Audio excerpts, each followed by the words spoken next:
Maharashtra NDA में seat sharing का formula लगभग सुलझ गया है और केंद्रीय गृह मंत्री अमित शाह से मुलाकात के बाद दोनों उप मुख्यमंत्री देवेंद्र फडणवीस और अजीत पवार महाराष्ट्र लौट भी गए हैं, जबकि मुख्यमंत्री एकनाथ शिंदे अभी भी दिल्ली में ही हैं। वो भी थोड़ी देर में महाराष्ट्र के लिए रवाना हो जाएंगे। देर रात शाह के घर पर हुई बैठक में सीट बंटवारे पर विस्तार से चर्चा हुई और सूत्र बता रहे हैं कि महायुति में सीट शेयरिंग का फॉर्मूला इस तरह रह सकता है। बीजेपी 156 सीट, शिंदे की शिवसेना 78 सीट और अजीत पवार की एनसीपी 54 सीटों पर चुनाव लड़ सकती है। सूत्रों के मुताबिक बीजेपी को अपने कोटे से छोटी पार्टियों को सीट देनी है और किसी पार्टी के पास जिताऊ उम्मीदवार नहीं होने की स्थिति में 5 जगह प्लस माइनस किया जा सकता है। कुछ सीटों को लेकर पेंच अमित शाह के निर्देश के बाद राज्य स्तर पर सुलझा लिया जाएगा। इसके अलावा बीजेपी, एनसीपी और शिवसेना की कुछ सिटिंग सीटों की अदला बदली का भी निर्णय लिया गया है, जिस पर उम्मीदवार के खिलाफ एंटी इनकम्बेंसी होगी। सीट बंटवारे को लेकर आज महायुति की तरफ से एक साझा बयान भी जारी किया जा सकता है और शाह ने सभी को तेजी से प्रचार प्रसार के काम में जुटने के लिए कहा है। सूत्र बता रहे हैं कि मुंबई में एनसीपी अजीत पवार गुट को 3 सीटें मिलने की संभावना है। अणुशक्ति नगर, बांद्रा ईस्ट और शिवाजी मानखुर्द। मुंबई में 36 सीटों का संभावित फॉर्मूला है। बीजेपी को 18 सीटें, शिवसेना शिंदे गुट को 15 तो एनसीपी अजीत गुट को 3 सीटें मिल सकती हैं। मुंबई में बीजेपी के मौजूदा 3 से 4 विधायकों के टिकट कट भी सकते हैं। एक और अहम सवाल है महायुति के सामने कि अगला मुख्यमंत्री कौन। फिलहाल एकनाथ शिंदे बतौर मुख्यमंत्री गठबंधन का नेतृत्व कर रहे हैं, लेकिन अगला मुख्यमंत्री कौन होगा ये सत्ता में आने के बाद मुख्यमंत्री पद का फैसला किया जाएगा।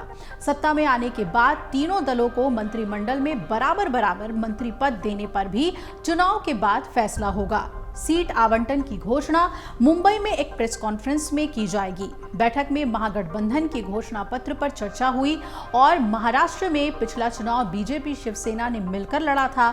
सरकार बनने के पहले ही उद्धव ठाकरे ने पाला बदला और कांग्रेस एनसीपी के समर्थन से महाविकास अघाड़ी गठबंधन सरकार में सीएम बने। बाद में शिवसेना और एनसीपी दो फाड़ हो गई और बीजेपी शिंदे की शिवसेना और अजीत पवार की एनसीपी से मिलकर महायुति की सरकार बनी और एकनाथ शिंदे मुख्यमंत्री बने। महाराष्ट्र में चुनाव की तारीख जैसे जैसे नजदीक आ रही है, एनडीए और एमवीए के घटक दलों में टिकट को लेकर भी बेताबी बढ़ती ही जा रही है। जहां दिल्ली में एनडीए घटक दलों की बैठक में काफी कुछ तय हुआ है। गृह मंत्री अमित शाह के आवास पर ही महाराष्ट्र के नेताओं की अहम बैठक हुई थी और देर रात 2.5 घंटे तक चली इस बैठक में सीट बंटवारे को लेकर विस्तार से चर्चा हुई। अब आज कहा जा रहा है कि महायुति अपनी सीटों की घोषणा कर देगी। वहीं एमवीए की बात करें तो कई दौर की बैठकों के बाद भी सीट शेयरिंग का मामला सुलझ नहीं सका है। सूत्रों के मुताबिक शिवसेना उद्धव गुट नाराज है।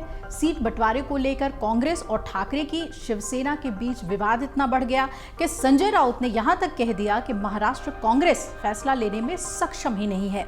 अब सीट बंटवारे पर दिल्ली में कांग्रेस हाईकमान से बात करेंगे। महाराष्ट्र कांग्रेस के अध्यक्ष नाना पटोले ने संजय राउत के इस सवाल का जवाब नहीं दिया। उन्होंने कहा कि वो राउत के बयान का जवाब नहीं देंगे। दरअसल महाराष्ट्र में चुनाव की तारीखों का ऐलान हो चुका है। जैसे जैसे समय बीतता जा रहा है, पार्टियों की चिंता भी बढ़ती जा रही है। इसलिए घटक दल चाहते हैं कि जल्द से जल्द सीटों का बंटवारा हो जाए। पिछले 3 हफ्तों में 12 से ज्यादा बैठकें हो चुकी हैं, लेकिन एमवीए के बीच सभी 288 विधानसभा सीटों पर सहमति नहीं बन पा रही है। शरद पवार ने भी मोर्चा संभाला हुआ है। उन्होंने कांग्रेस के दिल्ली और महाराष्ट्र के नेताओं से बात की। कांग्रेस नेता रमेश चन्नीथला और आज उद्धव ठाकरे मुलाकात भी करेंगे। वहीं अखिलेश यादव ने 4 सीटों पर अपने उम्मीदवार उतारे हैं। सूत्र बता रहे हैं कि कांग्रेस और ठाकरे की शिवसेना के बीच सिर्फ 10 सीटों पर ही विवाद है। विदर्भ में शिवसेना को पर्याप्त सीटें नहीं मिलने के कारण महाविकास अघाड़ी की बैठक में संजय राउत ने आक्रामक रुख अपनाया था और संजय राउत ने सीधे तौर पर यह कहा कि लोकसभा चुनाव में रामटेक और अमरावती सीटें कांग्रेस के लिए छोड़ी गई थी और इसकी भरपाई विधानसभा में होनी चाहिए। बताया जाता है कि महाविकास अघाड़ी में अब तक कांग्रेस की 103 सीटें, एनसीपी की 85 सीटें और उद्धव ठाकरे गुट की 90 सीटों पर चर्चा पूरी हो चुकी है। यानी अब तक कुल 278 सीटों पर चर्चा पूरी हो चुकी है। विदर्भ की 10 सीटों को लेकर मामला अभी भी अटका हुआ है। कांग्रेस प्रदेश अध्यक्ष नाना पटोले ने कहा कि लिस्ट दिल्ली आला कमान को भेज दी गई है और अब आला कमान ही फैसला लेगा। महाराष्ट्र में आपको बता दें कि 20 नवंबर को चुनाव होने हैं। एक चरण में सभी 288 सीटों पर वोट डाले जाएंगे।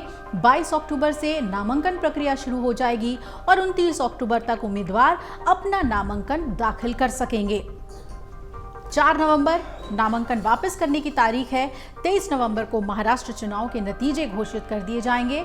महायुति सत्ता में फिर से वापसी करेगी या फिर महाविकास अघाड़ी कोई चमत्कार करेगी, ये देखना बहुत ही दिलचस्प होगा।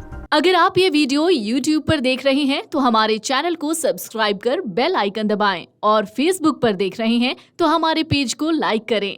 8 मिलियन प्लस सब्सक्राइबर, आपके इस भरोसे के लिए बहुत धन्यवाद।